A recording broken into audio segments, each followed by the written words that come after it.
Ezequiel, bienvenido al canal, compañero. Estás en tu casa. Muchas gracias, Miguel. Un placer poder acompañarlos acá a disposición de ustedes. Y lo primero que me gustaría comentarte es tu opinión. ¿Cómo hemos llegado a esta situación? Sé que es una cosa que pregunto a todos los invitados que vienen, pero quiero escucharte a ti. ¿Cómo hemos llegado a la guerra en Ucrania? ¿No había otra alternativa? Sí, alternativas muchas, pero bueno, esta es la situación actual. Para comenzar el análisis debemos en primer lugar abandonar el maniqueísmo, la idea de buenos y malos, blanco y negro.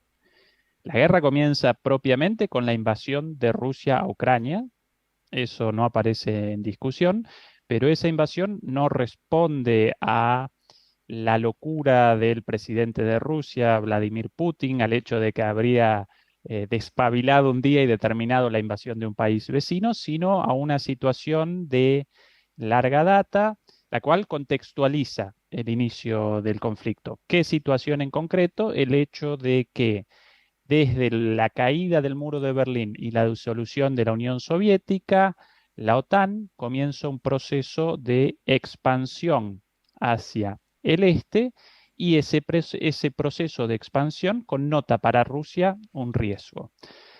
¿Con esto presento una justificación de la invasión de Rusia? No, de ningún modo. Ahora, esto representa una explicación. Y esto aparecía como una posibilidad predicha por mucha gente. Interesantemente, no solo gente de izquierda o derecha, sino analistas de ambos polos del espectro político realizaban críticas a esta expansión porque podía desencadenar un conflicto con Rusia y finalmente, después de muchas advertencias, lo desencadenó. Esa es la situación, entonces ni buenos ni malos, ni blanco ni negro, es el conflicto de fondo, esa la explicación, a pesar de eso, naturalmente, nunca justificada la invasión de un país a otro porque representa una violación al derecho internacional. Em, a su vez, este conflicto desencadenó un montón de reacciones, en realidad una reacción en cadena y muchas otras cuestiones, muchos otros conflictos latentes de repente hoy explosionan, ¿sí?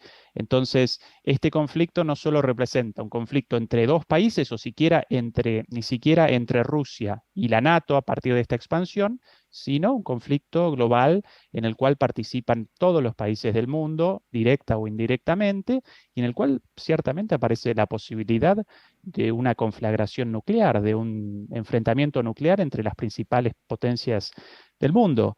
Y precisamente por la complejidad de este conflicto, las soluciones no aparecen nada sencillas, por lo menos no aparecen a la vuelta de la esquina.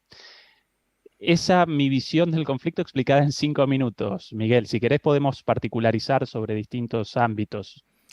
Bueno, a mí me gusta esos análisis de no hay ni buenos ni malos, sino simplemente intereses. Y cada uno de los bloques, pues, los defiende como considera.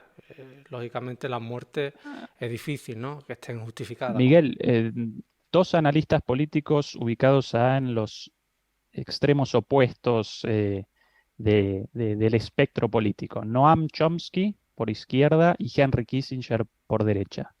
Los dos realizaron críticas cuando la OTAN determinó la expansión hacia el este por la misma razón. Los dos vaticinaron esta posibilidad y los dos rechazan en este momento la política de Occidente de maximizar el conflicto en lugar de desactivarlo y generar una negociación política.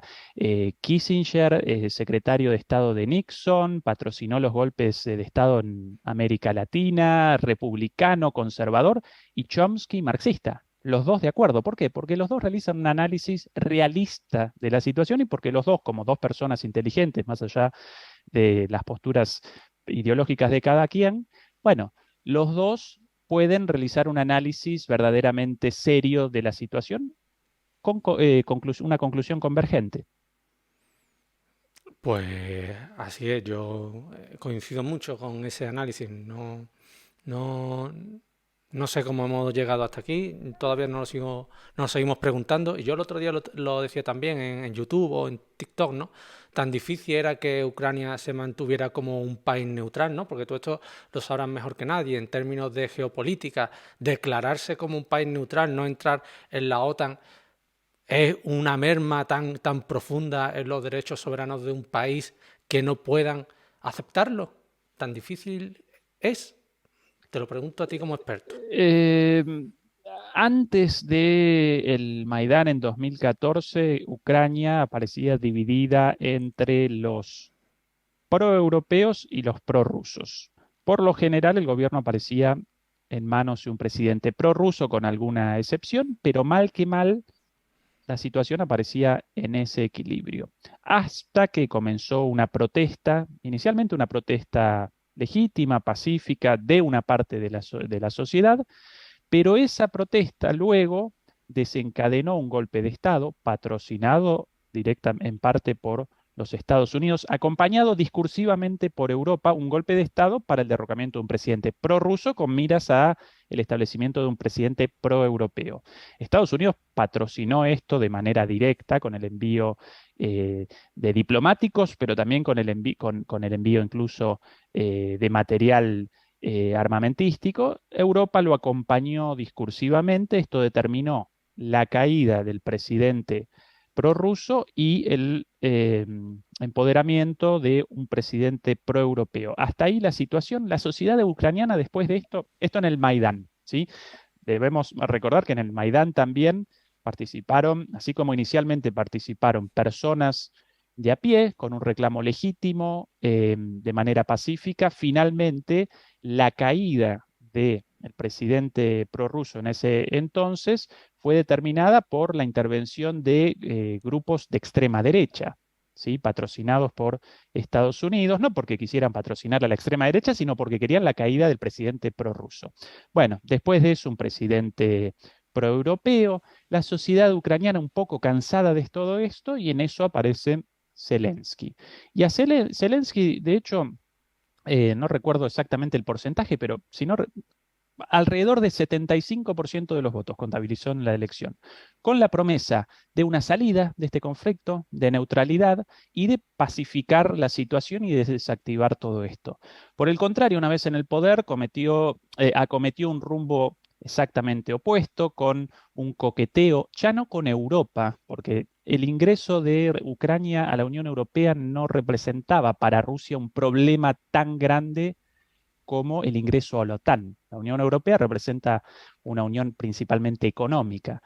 La OTAN, la Organización del Tratado del Atlántico Norte, representa una alianza militar contra Rusia, ¿sí? Muchos en esto recuerdan, bueno, ¿por qué si desapareció el Pacto de Varsovia, la alianza de los países soviéticos durante la Guerra Fría, no desapareció su contrapartida? Si en realidad el mundo aparecía dividido en dos y los países a ambos lados aglomerados en estas alianzas defensivas. Bueno, si desaparecieron los países soviéticos y el Pacto de Varsovia, ¿por qué no desapareció la OTAN? Buena pregunta. Bueno, la cuestión de Europa para Rusia no representaba un problema tan grande, pero el coqueteo de Zelensky con la OTAN y la posibilidad del ingreso a la OTAN determinó para Rusia el paso, la rotura de una línea roja. Y ahí comenzó la preparación para una invasión. Una invasión, y lo remarcho una vez más, una invasión ilegítima, ilegal, con violaciones de derechos humanos, con violación del derecho internacional, pero previsible, ¿sí? En el marco de que este acercamiento de Ucrania a la OTAN connotaba para Rusia un peligro existencial. Con cada expansión de la OTAN, acá no aparece una cuestión simbólica nada más respecto a el avance de Occidente frente a Rusia como una cuestión meramente declamativa, sino que con cada nuevo país incorporado a la OTAN, hegemonizada por Estados Unidos, establecía tropas y misiles apuntando a Rusia, ¿sí? Entonces, la situación. ¿Podía Ucrania acometer un rumbo distinto? Sí, en mi opinión sí, mucho más inteligente, de acercamiento hacia la Unión Europea, pero de neutralidad con respecto a la OTAN. ¿Podía Putin también haber respondido de otra manera, en lugar de comenzar una invasión fallida, porque originalmente Putin quería una blitzkrieg, una guerra relámpago, para el derrocamiento del gobierno de Zelensky, la declaración de neutralidad y después abandonar el país. Esa es mi lectura militar del primer intento de Rusia, cuando colisiona con una resistencia más fuerte de la esperada del ejército ucraniano, ya en 4 años, con 4 años en guerra, apertrechado por los Estados Unidos, con experiencia de combate, con toda la sociedad muy unificada en el rechazo a esta invasión y con un fuerte apoyo de Occidente. Entonces Rusia determina que va a retroceder y va a rectificar en sus objetivos y va a establecer el foco únicamente en las regiones ya en guerra del Donbass. ¿Sí? Entonces Putin podría también no haber comenzado una invasión, no haber acometido ese camino y haber respondido de otra manera, para mí mucho más inteligente desde el punto de vista estratégico, cortando el gas a Europa. Lo que presenciamos hoy, lo cual genera para Europa problemas mucho más grandes que un enfrentamiento a 2.000 kilómetros.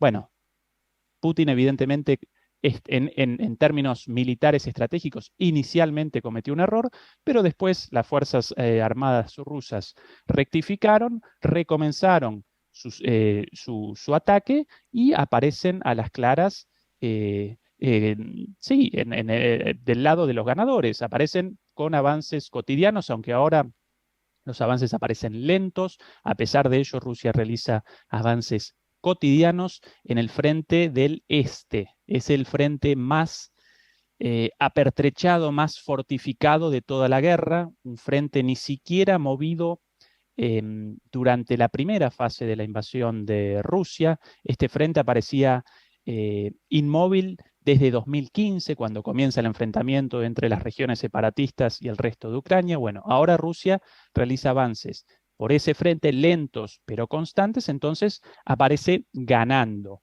en este conflicto. Y por esta razón, en mi opinión, considerando esa situación, solo este conflicto, podemos desactivar este conflicto militar a través de una negociación, ¿sí? Respondiendo al conflicto de fondo y cuanto antes, mejor. No solamente porque vamos a generar menos pérdidas de vidas humanas, tanto civiles como militares, sino porque con cada avance de Rusia, difícilmente vaya Rusia a retroceder.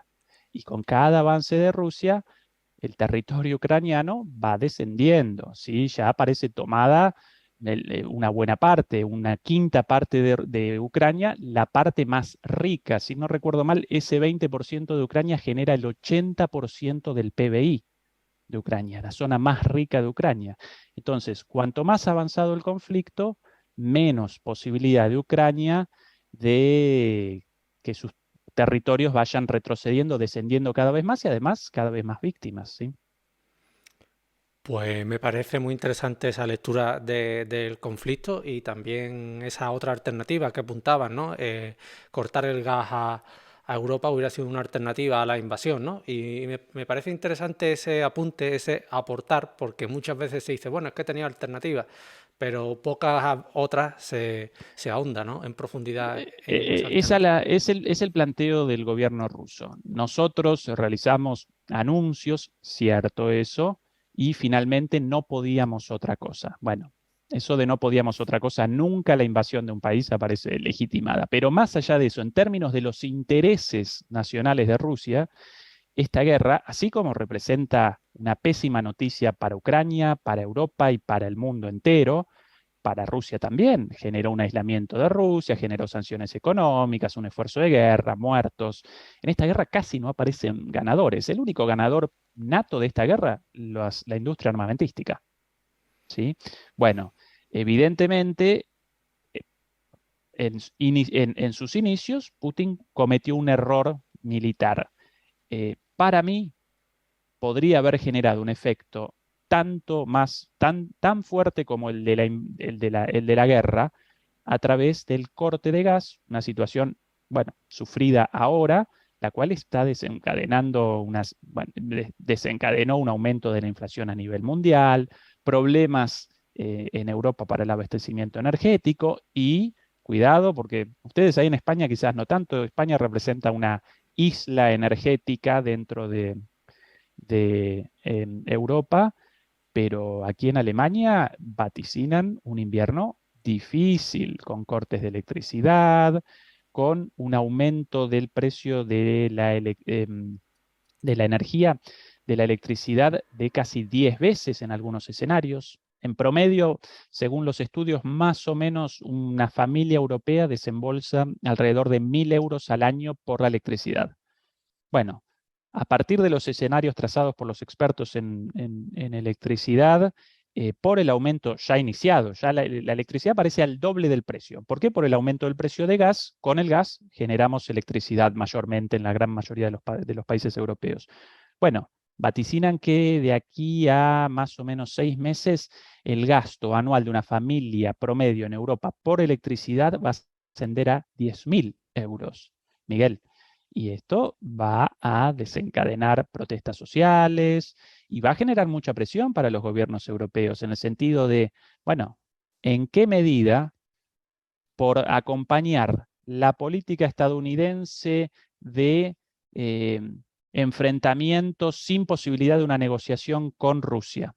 ¿Sí? La política la respuesta de Ucrania no la determina Ucrania únicamente, no la determina Zelensky, sino que la determina Estados Unidos. Si Estados Unidos no ayuda militarmente a Ucrania, a pesar de la valentía del ejército y de las Fuerzas Armadas ucranianas en la defensa de su territorio, colapsaría inmediatamente frente al avance de la potencia militar rusa, solo superada por la de Estados Unidos. Bueno, Europa determinó que va a acompañar la postura de la OTAN hegemonizada por Estados Unidos con el envío de armas y con esta política de enfrentamiento total sin posibilidad de salida diplomática. Bueno, el costo aparece a la vista y vamos a presenciar un invierno difícil.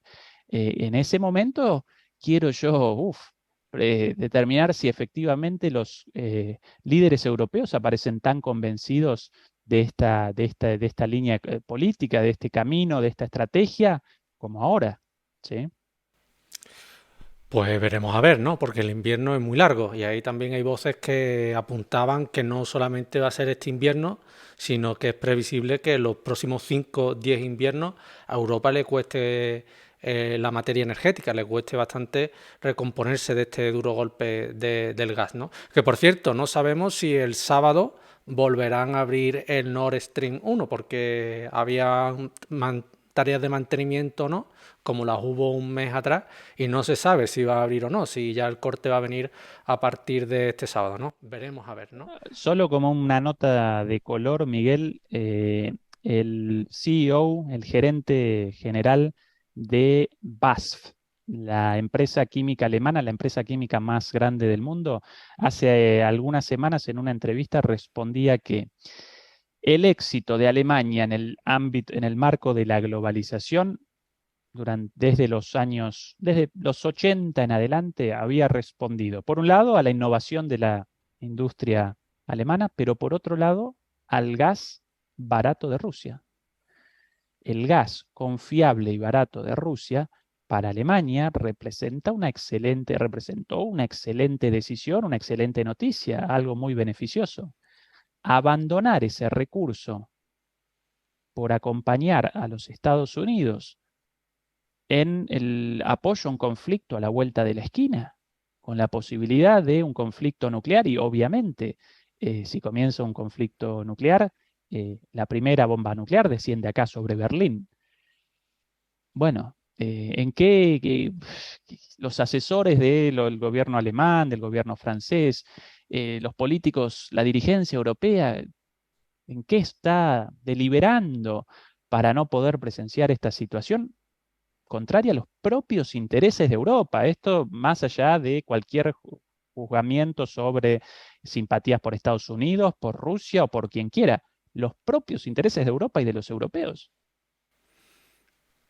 Bueno, esperemos que el viejo continente más pronto que tarde despierte, ¿no? Aunque yo lo veo complicado, ¿no? Yo también he hecho vídeos sobre ello y yo creo que no va a despertar. Pero bueno, veremos a ver por dónde va el asunto. Y también Ezequiel, te quería preguntar, ¿no? Hemos hablado de esa confrontación, parece que estamos hablando de la Guerra Fría, ¿no? De bloques, ¿no? Europa, Rusia, China. Y yo te quería preguntar, ¿no? ¿Es esta guerra en Ucrania una transición hacia un mundo multipolar? Y ello en contexto también, porque me lo preguntaban por YouTube, con la trampa de Tucídides, ¿no? Tucídides. ¿Estamos ante el fin del mundo unipolar entendido tradicionalmente? ¿O Sin, cómo lo ves? sin dudas, sin dudas. La guerra y la pandemia, ambos acontecimientos, determinaron el fin del mundo unipolar, ese mundo surgido tras la caída del muro, la disolución de la Unión Soviética, en el cual Estados Unidos aparecía como única potencia hegemónica, ¿no? Una vez terminado el mundo bipolar de la Guerra Fría, a partir de los años 90, Estados Unidos aparecía como única potencia y podía determinar el camino político y económico del mundo como quería. Incluso en algún momento recuerdo la administración de Obama, el gobierno de Obama, realizaba intervenciones militares en 7 lugares distintos del mundo, 7 guerras a la vez, ¿sí? Bueno, de a poquito y en silencio, por sobre todas las cosas China, pero también otros países, fueron a lo largo de los años maximizando su poderío económico principalmente, su influencia política, incluso también los lazos culturales, de manera que antes de estos dos acontecimientos ya aparecía una base material para un nuevo tipo de mundo, ¿sí? Por otro lado, el poderío de Estados Unidos desde, desde la caída de las Torres Gemelas comienza un descenso muy fuerte, no porque lo que ellos llamaron, lo que Estados Unidos llamó la guerra contra el terror, ¿no? La guerra contra el terrorismo islámico, no porque los grupos terroristas islámicos presentasen un poderío militar parecido, ni siquiera parecido al de los Estados Unidos, una potencia económica, cultural, política y militar enorme, sino porque ese conflicto fue generando muchísimo desgaste, esos múltiples conflictos para Estados Unidos. Recordá la invasión fallida de Irak, la cual desencadenó el surgimiento del ejército islámico, millones bueno, el avance de este ejército islámico hacia Siria, la guerra en Siria, otros conflictos en los alrededores, la llegada de millones de refugiados, no solamente a Europa, pero bueno, acá recordamos esa situación en Europa. Eh, la intervención en Afganistán, con la salida apresurada e improvisada de Estados Unidos, con la cola entre las patas, toda esa guerra contra el terror, como la llamaban ellos, fue generando a la vez que iban apareciendo China, la India y otras potencias regionales cada vez más fuertes, Estados Unidos aparecía enfrascado en estos conflictos interminables con un deterioro permanente, paulatino y permanente de su poderío. Bueno, y la pandemia y este conflicto determinaron, de alguna manera, representaron algo así como el moño del regalito, ¿no? Determinaron la institucionalización de la caída de este orden. De alguna manera, la frutilla, la cereza de la torta. Y ahora aparecemos ante un mundo nuevo, en ciernes, en formación, efectivamente, con características distintas. En primer lugar, como vos bien lo caracterizabas, este nuevo orden representa un orden multicéntrico. Yo no lo llamo multipolar, sino que yo lo llamo multicéntrico. ¿Por qué? Bueno, en primer lugar, porque aparecen múltiples poderes a diferencia de antes, pero yo lo llamo céntrico, multicéntrico, en lugar del mundo unipolar anterior, porque acá no aparecen polos en este nuevo mundo. Vos recordarás, Miguel, que, por ejemplo, en el mundo bipolar de la Guerra Fría aparecían dos polos, la Unión Soviética y Estados Unidos, completamente enfrentados, ubicados en las antípodas. Entre ellos prácticamente no aparecían relaciones económicas ninguna, políticas pocas, culturales muy pocas, al punto de que con la caída del muro de Berlín, vos recordás una crisis en el mundo occidental. No, colapsó la Unión Soviética, colapsaron, la mitad del mundo colapsó política, económica y culturalmente, y en Europa, Estados Unidos, el resto del mundo, Bueno, sí, claro, generó coletazos políticos, pero económicamente no. Bueno, el mundo actual, a pesar de que aparecen múltiples centros de poder en este nuevo orden, no solo los Estados Unidos, sino también China, India, potencias crecientes, también regionales, como por ejemplo Brasil, como Sudáfrica, esos diferentes centros aparecen interrelacionados entre sí. Pueden presentar conflictos, como por ejemplo los dos principales centros, Estados Unidos y China, presentan ahora un conflicto muy fuerte entre sí, ¿sí? Por precisamente la hegemonía mundial, pero aparecen completamente interrelacionados. Si algo como la pandemia determina el corte de la producción de la industria china, inmediatamente las industrias estadounidenses carecen de sus productos producidos en China. ¿Sí? Entonces, este nuevo orden representa un orden multicéntrico en el sentido de que no aparecen eh, polos opuestos completamente entre sí, sino múltiples centros con áreas de influencia interrelacionados entre sí, con conflictos, pero a la vez con interrelaciones. Y a su vez, estos polos tampoco presentan una fortaleza, una estructura interna ajena al conflicto. Dentro del centro influenciado por China, del centro de Asia, ¿sí? Ese centro de poder ubicado en Asia, también aparece la India ahí cerca, con relación con China, pero también con conflictos con China. La relación entre Rusia y China también está caracterizada por conflictos y por tensiones a lo largo de la historia e incluso en el presente, más allá de que esta guerra está generando un acercamiento, como recordaba hasta hace poquito recordaba Henry Kissinger. Henry Kissinger llamaba a el fin de la guerra porque esta guerra está posicionando a Rusia cada vez más cerca de China. Y cierto, pero efectivamente entre esos distintos nuevos polos, nuevos centros de poder, perdón, no polos, nuevos centros de poder en el mundo, también aparecen conflictos incluso entre los aliados. Así que esa es una de las nuevas características de este nuevo orden mundial en ciernes, este orden multicéntrico. Además, este orden precisamente por eso representa un orden bastante caótico, con conflictos en muchos lugares del mundo, en el cual los conflictos no responden a dos grandes identidades ideológicas como antes de la caída del muro de Berlín, entre comunismo y capitalismo, eh, libertad e igualdad. No, no, no. Acá todos los países responden a su propio interés, establecen alianzas, generan alianzas, incluso pueden generar alianzas con distintos centros de poder. Caso de América Latina. Culturalmente, América Latina parece mucho más cerca de Europa que de China. Sin embargo, China representa hoy día el principal socio comercial de la mayoría de los países latinoamericanos. Entonces, este nuevo orden mundial con múltiples centros está caracterizado por la complejidad también, ¿sí? A su vez por conflictos, también precisamente por esta complejidad, por la remilitarización, y quizás esta es una de las malas noticias respecto a este nuevo orden mundial.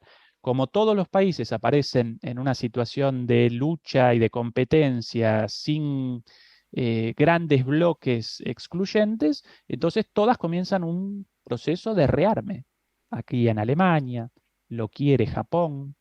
Bueno, la idea de desarrollo, en Irán todavía en discusión la cuestión del desarrollo de una bomba atómica, la idea del uso de armas atómicas reapareció en el debate, algo hasta hace poco vedado, no quizás con las armas atómicas más fuertes, sino con estas armas, las llaman eh, armas tácticas, pequeñas bombas atómicas, ¿sí?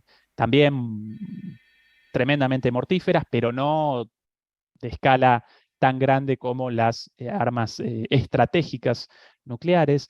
Bueno, esa otra de las características. Entonces, un mundo, recapitulo porque estoy presentando un montón de cosas, un mundo multicéntrico, un mundo muy complejo, un mundo con muchas crisis, mucho malestar y un mundo con una remilitarización. Esas son las características de este nuevo orden en formación, ¿sí?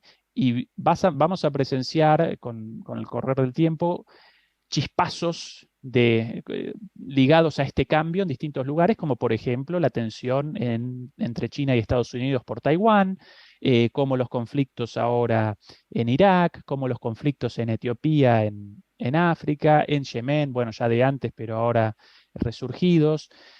Ojalá que el paso de este viejo orden mundial, unipolar hegemonizado por Estados Unidos, a este nuevo orden mundial, multicéntrico, no aparezca mediado por una conflagración mundial, por una guerra mundial, porque hasta ahora, Miguel, lamentablemente, en la gran mayoría de pasajes de un orden mundial a otro, apareció una gran guerra, ¿sí? Es el riesgo. Ojalá que no debamos presenciar esa situación. Pues Ezequiel, yo te he escuchado atentamente y la verdad es que primero que me ha gustado esa apreciación sobre un orden mundial multicéntrico, ¿no? Es verdad, pensándolo, los polos son opuestos y aquí, pues bueno, pueden estar perfectamente alineados, ¿no? O bastante cerca lo uno del otro y no tienen por qué ser antagónicos, ¿no?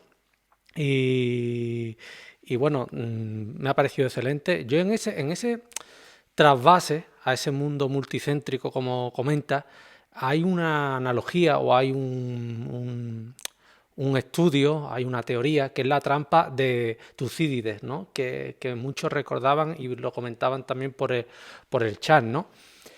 Eh, puede ese, yo creo que también va en consonancia con lo que tú decías, ¿no? Ese paso a un mundo multicéntrico puede ser violento, ¿no? Y ahí también depende mucho la actuación de Estados Unidos en cuanto que es la potencia dominante actual, ¿no? ¿Cómo lo ves? En este momento, para mí, Estados Unidos aparece como una potencia en decadencia, tirando manotazos de ahogado, ¿sí? En una lucha desesperada por no abandonar ese sitial. Eh, bueno, esos manotazos de ahogados podrían desencadenar un conflicto contra Rusia o contra China. Por ahora, China muy inteligentemente no respondió a la provocación de la visita de Nancy Pelosi y de unos legisladores estadounidenses a Taiwán con algo más que una amenaza como estos ejercicios llevados a cabo en el estrecho de Taiwán. En este sentido, por ahora, los diplomáticos, los estrategas chinos están respondiendo inteligentemente. China protagonizó un avance maravilloso sin un tiro hasta acá, desde más o menos los años 80, cuando comienza el paso de la China maoísta con una economía socialista de Estado, ¿sí? Muy pobre, a la China actual, de ese capitalismo neoliberal con un partido único, el Partido Comunista, ¿no? Esta cosa tan extraña de China, pero tan exitosa. Y sus éxitos respondieron a su potencia económica, no a su potencia militar. De hecho, por ejemplo, la reunificación con Hong Kong, el acercamiento a Taiwán hasta hace poquito cada vez más cerca de China, en un momento parecían enfrentados por completo, con el tiempo ambas partes fueron determinando que en algún momento, que China representaba una sola y que en algún momento debían generar una unidad en discusión de que ¿no? Los taiwaneses querían la unidad con ellos a la cabeza, los chinos lo mismo, pero por lo menos aparecían de acuerdo en la unidad de China. Bueno, todo esto lo fue conquistando China a partir de su inteligencia política y de su desarrollo económico. Quizás por eso los chinos ahora, conscientes de esto, no responden militarmente porque cometerían un error si realizaran una apuesta por la fortaleza militar. Pero, bueno, ante provocaciones y ante ataques, no aparece nada fuera de lo posible.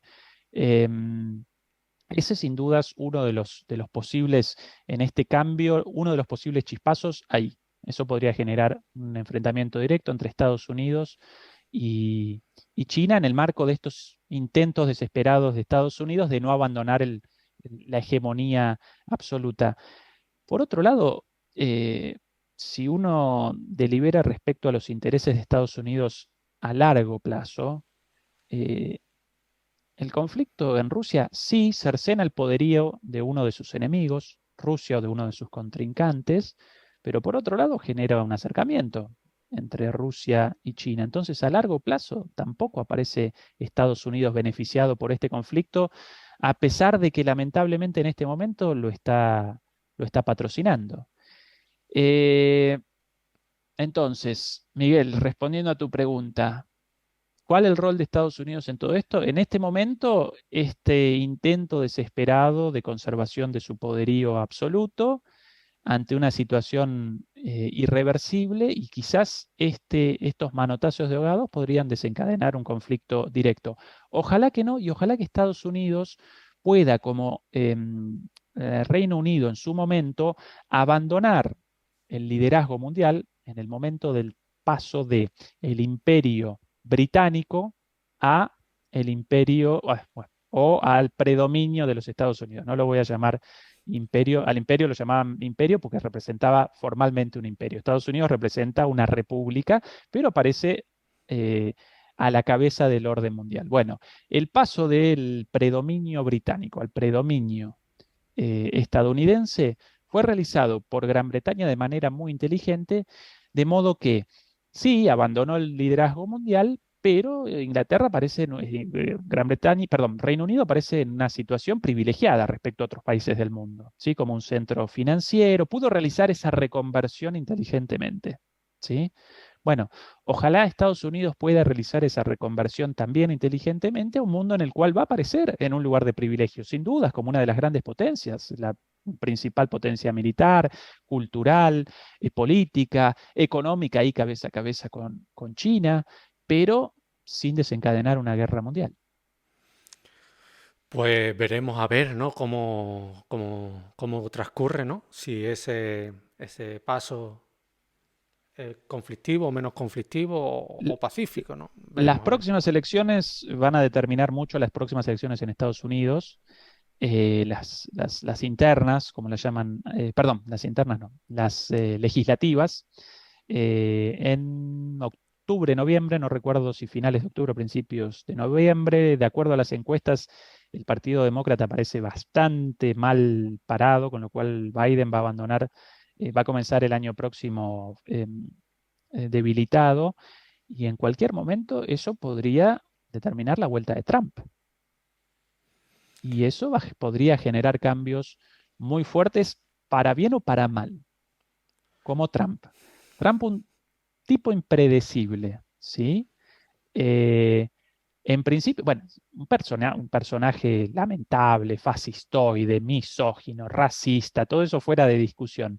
Pero en términos de política exterior, Trump, a diferencia de todos los presidentes estadounidenses eh, desde los 80 en adelante, Trump no comenzó nuevas guerras en el extranjero. El pacifista de Obama, galardonado con el Premio Nobel de la Paz en un momento, eh, capitaneaba 7 intervenciones militares en 7 lugares distintos del mundo, ¿no? Siria, Irak, Afganistán, Yemen, Libia, Etiopía y 6, no estoy recordando uno por ahí. Obama, demócrata y supuestamente progresista. Bueno, Trump no abandonó algunos conflictos ya existentes, pero no generó ninguno nuevo. Y generó un cambio en la política exterior de Estados Unidos en cuanto a el enemigo principal, ¿sí? Por un lado, abandonó la lucha contra el terrorismo, muy perjudicial contra el terrorismo islámico, muy perjudicial para Estados Unidos en términos de su política exterior, y por otro lado, redireccionó el foco de los cañones de Rusia hacia China, algo mucho más lógico porque el contrapeso del mundo en este momento de Estados Unidos aparece en China, no en Rusia. Rusia representa una potencia militar, pero nada más que eso, ¿sí? Bueno, al principio lo caracterizaban como antichino, loco. Bueno, hoy día el mismo Biden acompaña esta política de que China representa el otro gran poder del mundo, ¿sí? Entonces, ¿qué cosas predecibles qué podríamos presenciar, qué podría acontecer con la llegada, la vuelta de Trump al gobierno en Estados Unidos? Eventual, pero posible. Medio impredecible, mm, quizás buena, quizás mala, quizás las dos, ¿sí? Pero bueno, así, así de impredecible la situación actual. Pues muy de acuerdo. Yo ahí no puedo nada más que estar de acuerdo porque Ezequiel, Trump es todo lo que tú has dicho y más, ¿no? Pero yo creo que en política exterior se mantuvo muy al margen de los conflictos, incluso lo vimos con Corea, que hubo un acercamiento, no inició nuevas guerras, como tú bien has comentado. De puertas para adentro, Estados Unidos sería como fuese, pero por lo menos al resto del mundo parecía que lo dejaba en paz, ¿no? Lo que se veía aparentemente, porque después la geopolítica debajo de los focos es otra cosa, ¿no? Pero parecía que no era tan agresivo externamente. Qué loco aparecerá el mundo para que estemos recordando con añoranza a Trump. Sí, sí, porque bueno, el año que llevamos de guerra, yo mismo incluso no lo imaginaba, no lo imaginaba. Nos ha pillado a contrapié a muchas personas y yo creo que también a muchos expertos, ¿no? Y Sin bueno, dudas. yo creo que no volverá a Trump porque está teniendo en su país una campaña bastante fuerte en contra de él. Hemos visto el FBI, yo creo que Trump no volverá. Y yo creo que por eso también Estados Unidos es una potencia, porque este Biden, este Hillary Clinton, este Obama, sigue una política bastante parecida. Sus instituciones son bastante fuertes. En cambio, por ejemplo, me imagino en Rusia, quitas al presidente, quitas a Putin, es otra Rusia. China, quitas a Xi Jinping y bueno, es otra China. Los De dirigentes acuerdo, son pero ¿cuán probable la salida de Putin del gobierno de Rusia y cuán probable la salida de Xi Jinping del gobierno de China? Muy poco. En cambio, los cambios, la llegada, la vuelta de Trump, sin duda es poco probable por un montón de cuestiones, pero también aparece como una posibilidad. Yo acompaño la idea de que Estados Unidos presenta líneas estratégicas como gran potencia, estables a lo largo del tiempo, incluso más allá de los presidentes, ¿de acuerdo? Especialmente en cuanto a política exterior. Pero aún esas líneas presentan divisiones internas en el Pentágono, en los asuntos exteriores, en el Foreign Office, no, Foreign Office lo llaman en Inglaterra, el ministro de Relaciones Exteriores, la Secretaría de Estado, así lo llaman en Estados Unidos. Dentro de la Secretaría de Estado, dentro del Estado profundo, como lo llaman, aparecen distintas ramas. Y según qué presidente en el poder, bueno, empodera o genera, patrocina más a una que a la otra. Una de esas ramas aparece en contra más de Rusia que de China, otra más en contra de China, otra, la de Trump, aparece más bien ligada a un aislacionismo del mundo. Eh, lo de Trump de acá a 2 años, impredecible todo. Impredecible si comienza una guerra nuclear, de hecho. Pero recordá, Miguel, que en su momento Trump también aparecía como un loquito de la guerra, sin ninguna posibilidad, ¿no? de llegada, ni siquiera al gobierno, sino dentro de la interna republicana, con todos los medios de comunicación, Hollywood detrás, Beyoncé en campaña, todos. Y con esa campaña de Make America Great Again y con esa peluca impresentable y todas esas cosas para nosotros risibles, bueno, fue conquistando voto tras voto en ese Estados Unidos marginalizado, ese Estados Unidos eh, de los trabajadores industriales desempleados, ¿sí?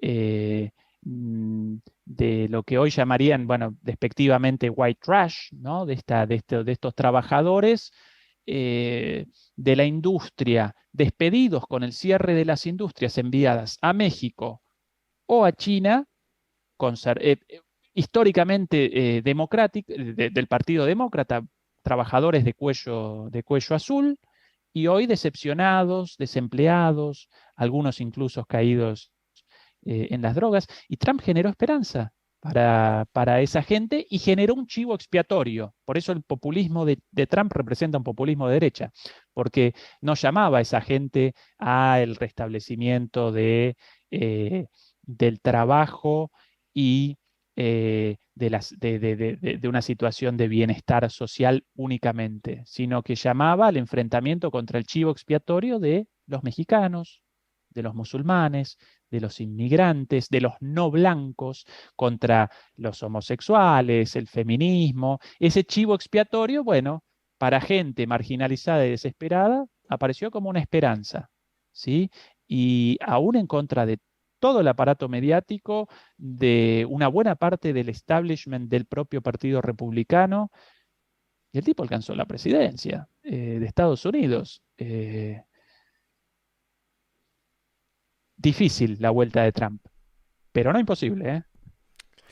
Pues dicho está ese apunto, Ezequiel, y me vas a permitir que salude a todos los compañeros que nos están viendo ahora mismo. Veo que, bueno, Martina, Johnny, María Matilde, Rodrigo Gallardo, que les mandamos también un fuerte abrazo, compañeros militar de Chile, país hermano también de Argentina, muy cerquita estáis ahí los dos, y también un comentario destacado de un nuevo seguidor. Ricardo, excelente análisis. La Unión Europea tuvo la gran oportunidad de mostrar unidad basada en sus propias necesidades e intereses. Sin embargo, optó por seguir los intereses de Estados Unidos. Hoy América Latina toma mejores decisiones ante el conflicto. Ahí está el apunte, Ricardo. Y te iba a comentar también, Ezequiel, bueno, aprovecho para decir, en la pantalla estaba antes también, en la pantalla anterior, pero ahora está el nombre del canal del compañero, Demoliendo mitos de la política, en YouTube. También está su LinkedIn profesional para todos aquellos que queráis seguirlo también. En la pantalla lo vamos a dejar un ratito para que le podáis dar. Buenas, Antonio, también veo que estás comentando. También ahora una pregunta que me ha dicho Rodrigo que te haga. Si Rodrigo me dice que te haga una pregunta, yo te la hago.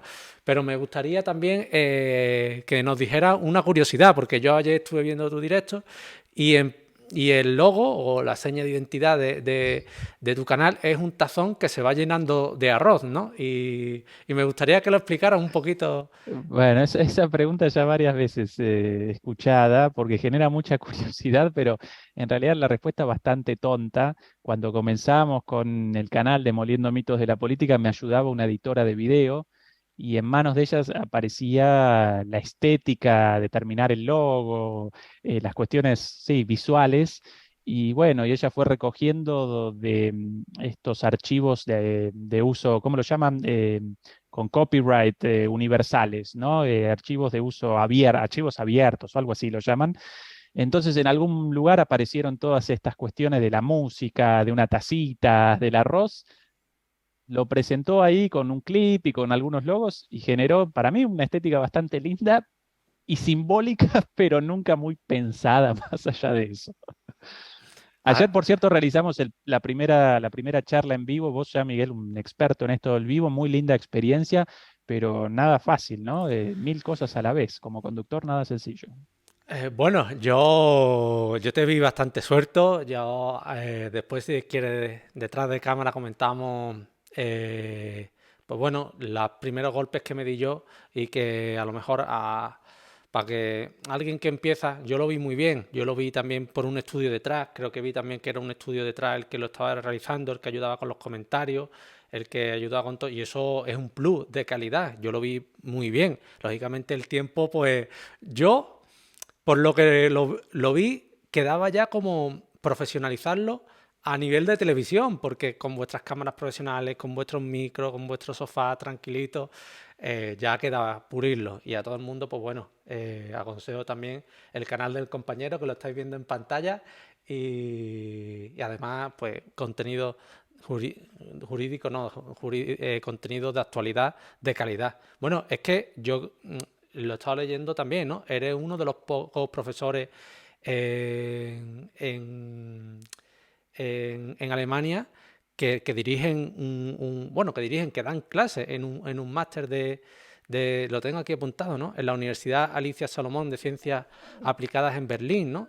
Ujú. Yo no sé si eras el Sí, único o uno de los pocos que uno de hay. los pocos, pero de hecho uno de mis compañeros en esa maestría, Alfredo, precisamente él de Sevilla, así que andaluz también, en esta maestría ahora solamente en inglés, pero hasta hace poco con la misma maestría, pero ofrecida en inglés y en castellano. Lamentablemente después de la pandemia la rama en castellano cerrada, pero durante muchos años la única maestría plenamente en castellano estudiable en Alemania. Así que un privilegio, y me acompañaba mi compañero Alfredo de Sevilla con esa forma de hablar tan linda como la tuya, ese cantito tan lindo. Sí, a los andaluces se nos reconoce. Bueno, pues Ezequiel, vamos a ver la pregunta de Rodrigo. Pregúntale, por favor, por el rol de los medios de comunicación en la guerra. A mí me parecen propaganda pura, de una a otra parte. Todo Occidente apoya a Ucrania. ¿Qué te parecen esta pregunta? Completamente de acuerdo. Yo si bien yo residente acá en Berlín, como latinoamericano leyendo los medios latinoamericanos, a pesar de que el panorama de medios latinoamericanos aparece en poder de sus clases dominantes y de las grandes corporaciones económicas, en América Latina aparecen las dos voces, la de CNN, CBS, ABC, eh, Deutsche Welle, TVE, la RAI, ¿no? Occidente, y aparece también RT en español, la televisión china, Al Jazeera, bueno, los propios medios de allá. Entonces, aparecen dos campanas. Acá en Europa yo presencio una sola y obviamente que en Rusia lo mismo, pero del otro lado. Recién ahora, después de 6 meses de conflicto sin sentido, y cuando, por ejemplo, si uno recorre ahora las calles de Berlín, la ciudad aparece a oscuras. ¿Por qué? Por el ahorro energético. Bueno, todo esto en nombre de un conflicto a 2000 kilómetros patrocinado por Estados Unidos. Y todavía no comenzó el invierno. Bueno, recién ahora están apareciendo voces críticas, algunas. Cuando recién comenzábamos con estos planteos, por ejemplo, a mí me acompañaba en Deutsche Welle Carmen Valero, mérito a la productora del, del- del programa de Deutsche Welle en español a fondo por llamarnos como una voz disonante crítica. Bueno, nos caracterizaban como locos de la guerra, como prorrusos, pro Putin, cuando en realidad llamábamos a la paz y a un análisis un poquito más realista de sopesando, ¿no? Realizando sí, un balanceo, un análisis de las causas del conflicto con miras a la resolución. Bueno, contra mí y contra Carmen comenzaron campañas de odio, campañas en los medios de comunicación, en los medios en las redes sociales, también conocida como redes antisociales muchas veces.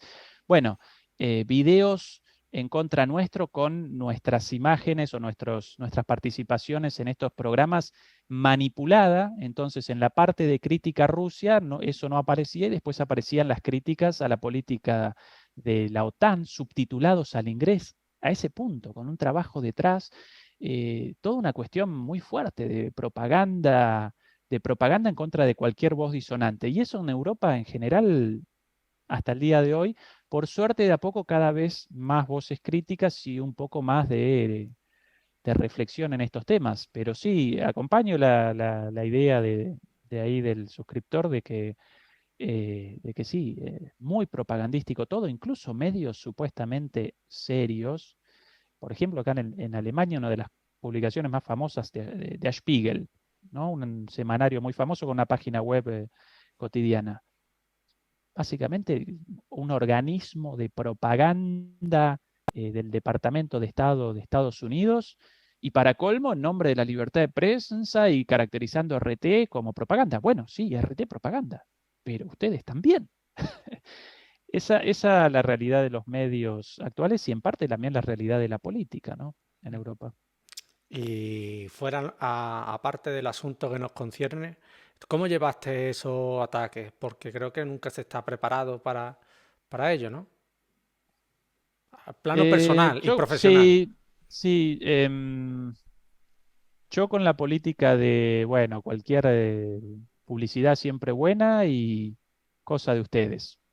Después con la denuncia de estos ataques en Twitter, yo además yo con una cuenta en Twitter, pero sin uso, pero bueno, estos ataques, estos videos manipulados enviados a Deutsche Welle con el pedido explícito no lo llamen más, a la universidad con el pedido explícito de mi despido de la universidad, quirúrgicos, hechos por profesionales. Yo deliberaba sobre quién podía aparecer detrás, quizás incluso parte de los equipos de propaganda de la guerra de los países contendientes. Ojo que tanto Ucrania como Rusia presentan equipos de trolls dedicados a la batalla cultural, como lo llaman. Yo determiné, sí, como tomarlo con soda lo llaman en Argentina, quizás en España también, como bueno, gajes del oficio, pero bueno, que generan consecuencias en lo personal seguro.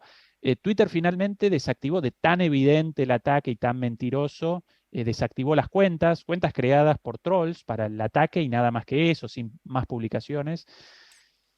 Pero bueno, eso parte de quien quiere participar en la esfera pública parece expuesto a esto y más en las redes sociales o las redes antisociales, como lo llaman muchas veces, ¿no?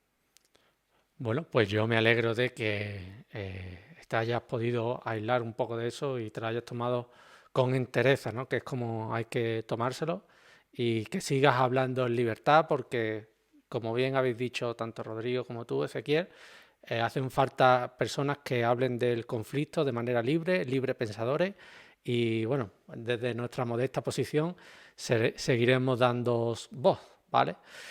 Y bueno, Ezequiel, más o menos creo que hemos tocado casi todo lo que tenía apuntado para hablar, pero hay dos cosas que aunque nos extendamos un poquito más, me gustaría comentar contigo, ¿no? El tema de Turquía, porque yo he visto muchos compañeros hablar del conflicto, pero en Turquía se han parado pocos. A mí me gustaría hablar porque yo, desde la lejanía, desde la inexperiencia y de no saber, pues bueno, veo a Turquía como un país un poco traidor, ¿no? Pero en este sentido puede que a lo mejor sea el país más listo en este conflicto, ¿no? Y a mí me gustaría que tú valoraras geopolíticamente la postura que está tomando Turquía.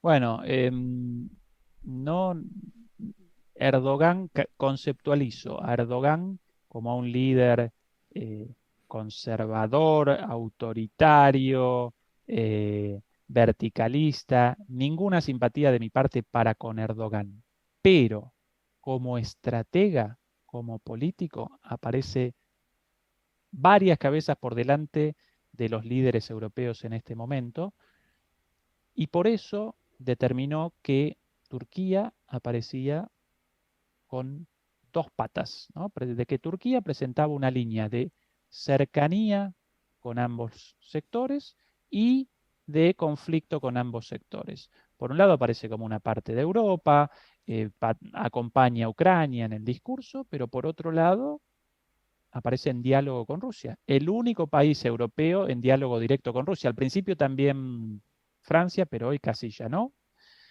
Y gracias a ese diálogo, a esa postura de una pata a cada lado, siempre con miras al interés de la propia Turquía, y eso lo inteligente de Erdogan, bueno, el único connato, el único intento de negociación de esto, y en algún momento, hasta cierto punto, hasta la interrupción, exitoso, porque en las, en- si no recuerdo mal, a los 2 meses de conflicto más o menos, fue realizada una negociación y algunos puntos ya parecían acordados, ¿sí? Entre Rusia y Ucrania con miras a la resolución del conflicto. Bueno, esos encuentros fueron realizados en Turquía por iniciativa de Turquía, ¿sí? O por intermediación de Turquía. Primer punto a favor de Turquía y de la política de Erdogan, una patita para acá, otra patita para allá. Segundo logro de Erdogan, la cuestión de la exportación de granos, ¿sí?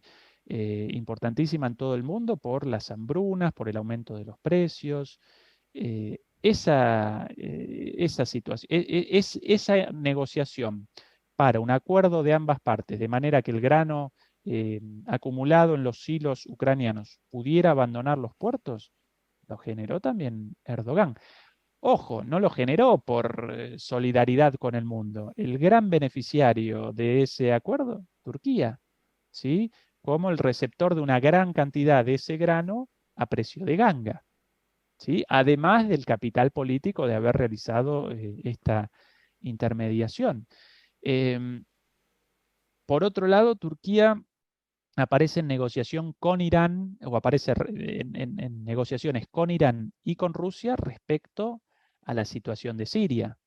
tanto Irán como Rusia, como Siria, Irán, Rusia y Turquía participan en el conflicto sirio. En el caso de Turquía participa por su enfrentamiento contra los kurdos. Los kurdos quieren un Estado independiente y la mayor parte de ese Estado aparece en Turquía y la minoría kurda representa la primera minoría, la minoría más importante de Turquía. El gobierno de Erdogan aparece completamente enfrentado, ¿no? Enemistado, los caracteriza como terroristas, y una parte de Siria aparece en control de estos kurdos. ¿Qué quiere Erdogan ahora? Quiere un ataque de Turquía a esas zonas de Siria controladas por los kurdos. Bueno, no podría esto sin el aval de Putin. ¿Sí? Putin está presente en Turquía con apoyo militar. Y Putin aparece necesitado de Erdogan para cualquier forma de negociación. ¿Sí? También aparece necesitado de Erdogan la OTAN. Si la OTAN quiere el ingreso de Finlandia y de Suecia, solo puede si lo convalidan todos sus miembros. Y recordemos quién rechazó el ingreso inicialmente: Turquía. ¿Por qué? Porque supuestamente eh, Suecia en particular patrocina a lo que él caracteriza como terroristas, a los kurdos exiliados de Turquía. Entonces, tanto la OTAN como Rusia aparecen de alguna manera necesitados de la ayuda de Turquía en estas cuestiones específicas.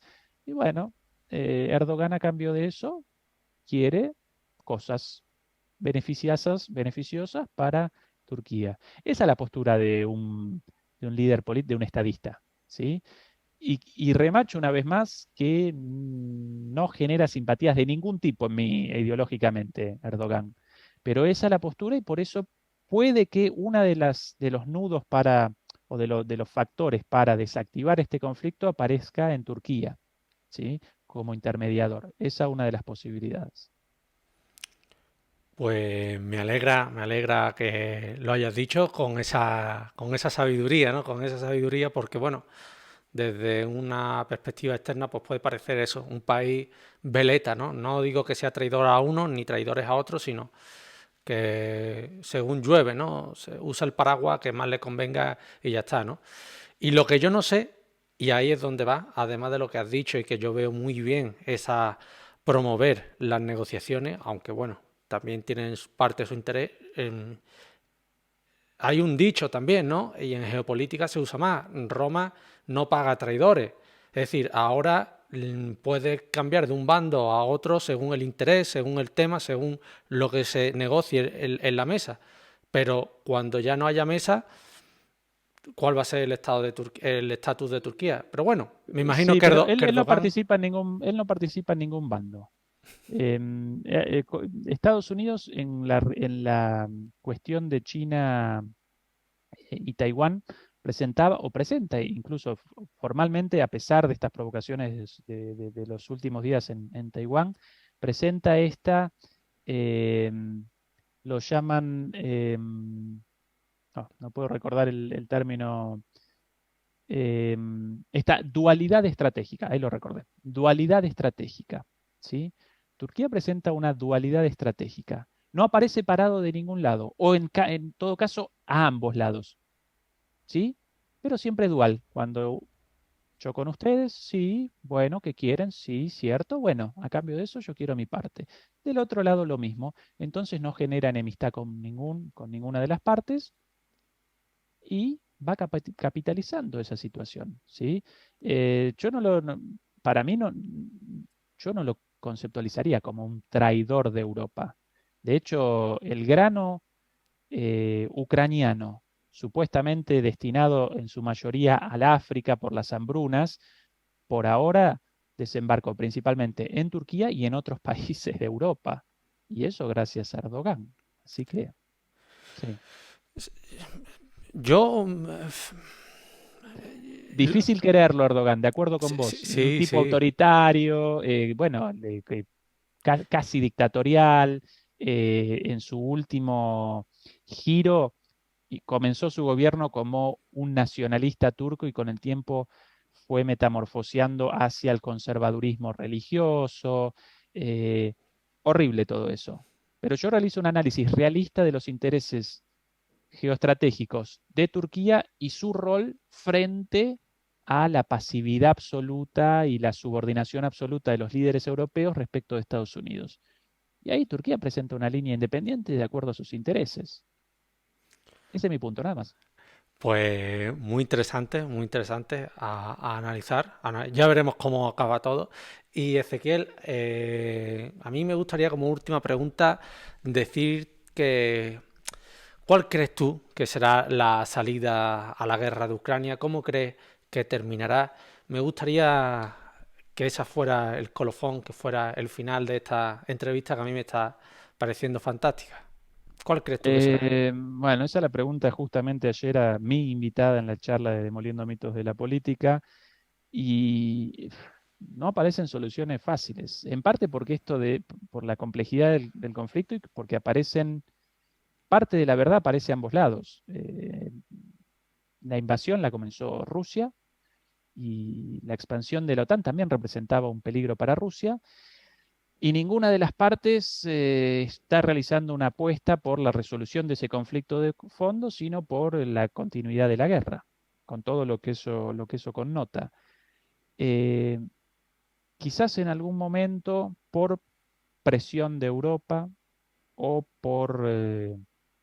eh, porque no puede otra cosa, porque Ucrania ya no puede más, no puede perseverar en en la resistencia.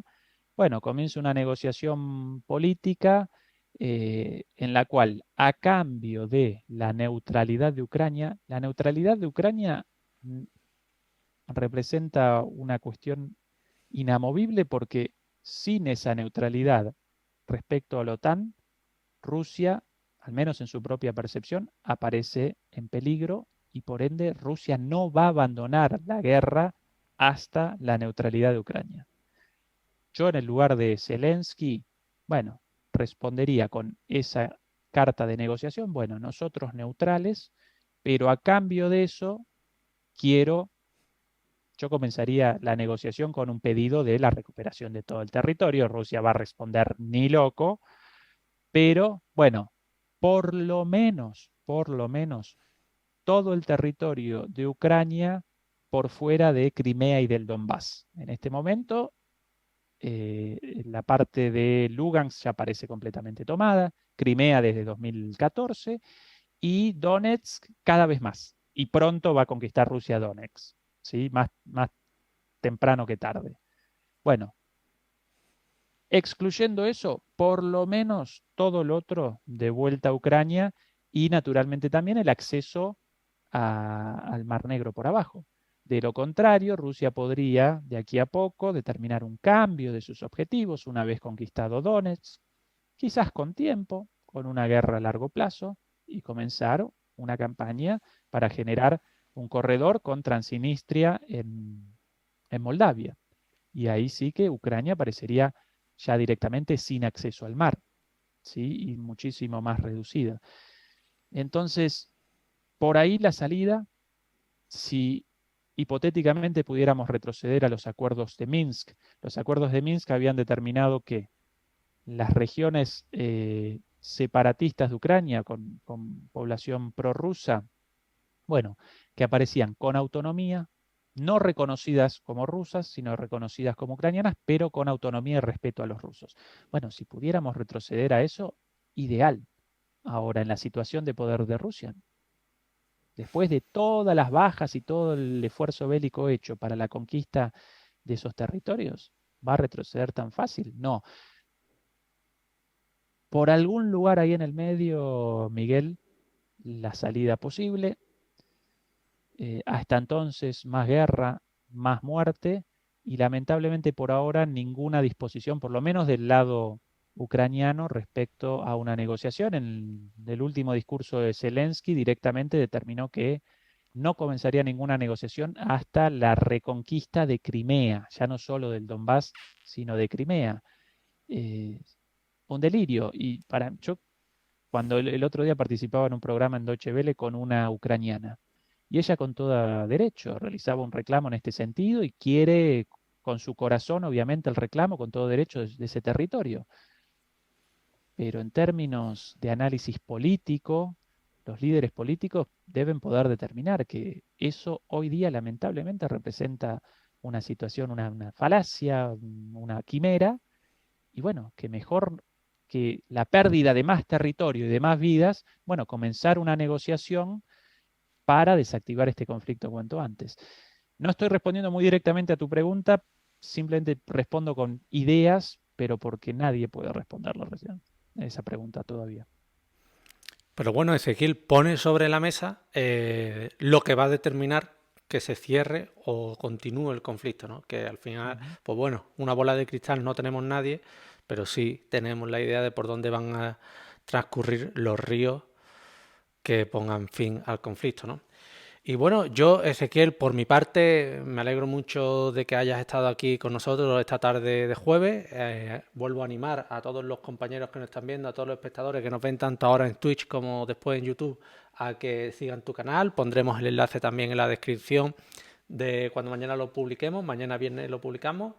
Y reitero, ha sido un placer tenerte con nosotros, Ezequiel. Y bueno, si quieres decirnos algunas palabras, algunas reflexiones últimas, pues cierra tú el directo. Y de verdad, compañero, estamos en tu casa. Yo muy cómodo, Miguel. Muchas gracias por la entrevista y a disposición tuya para cualquier momento, para otra charla o incluso vos invitado a mi canal. Y quiero después del corte de la transmisión tus comentarios como experto sobre la transmisión en vivo de ayer, la primera transmisión en vivo de mi canal. Así que quiero eso, por favor, como favor tuyo para mí. Pues vamos a ello, Ezequiel. Hasta luego, familia. Hasta luego. Adiós.